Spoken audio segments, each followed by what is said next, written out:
Hello friends, আমরা চলে এসেছি পিসিমণির বাড়িতে। আর পিসিমণি এখানে বানাচ্ছে পোলাও। তো পোলাও বানানোর জন্য পিসিমণি নিয়ে নিয়েছে গোবিন্দভোগ চাল, যেটাকে ভালো করে ধুয়ে জল ঝরার জন্য রেখে দিয়েছে।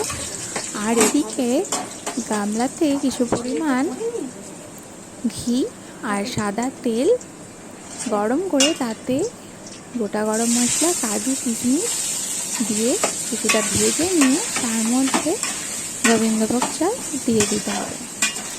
এই চালটাকে হাই ফ্লেমে কিছুক্ষণ ভেজে নিয়ে তার মধ্যে কিছুটা ফুড কালার অ্যাড করে দিতে হবে। ফুড কালার দিলে কালারটা ভালো আসে। তোমাদের কাছে যদি ফুড কালার না থাকে তোমরা হলুদ গুঁড়ো দিতে পারো। এই পর্যায়ে আমরা কিছুটা দুধ অ্যাড করে দিলাম। আমরা পাউডার দুধ গরম জলে গুলে রেখেছিলাম। তোমরা চাইলে মাদারডেয়ারি দুধ দিতে পারো, তবে সেটাকে একটু গরম করে নিও। আর সাথে দিয়ে দিলাম পরিমাণ মতো জল।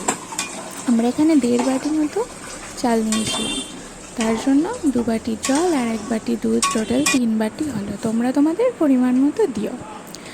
সাথে দিয়ে দিতে হবে স্বাদ মতো নুন এবং চিনি, আর দিতে হবে সামান্য পরিমাণে গোলাপ জল আর কেওড়া জল। এটাতে দারুণ সুন্দর ফ্লেভার আসে।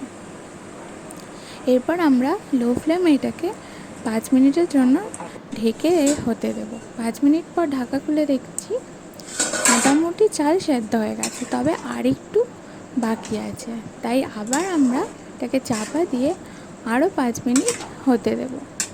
আর এর পাশে দেখো চিকেন কষা রান্না হচ্ছে, তবে চিকেন কষার ভিডিও এখানে দেব না, কারণ তাহলে ভিডিওটা খুব লম্বা হয়ে যাবে। এবার এটাকে আরেকটু ঢাকা দিয়ে হতে দেব। তারপর ঢাকা খুলে দেখলাম perfect, it's ready for serve. আবার নিয়ে আসবো নতুন কোনো ভিডিও। ততক্ষণের জন্য সবাই খুব ভালো থেকো। টাটা।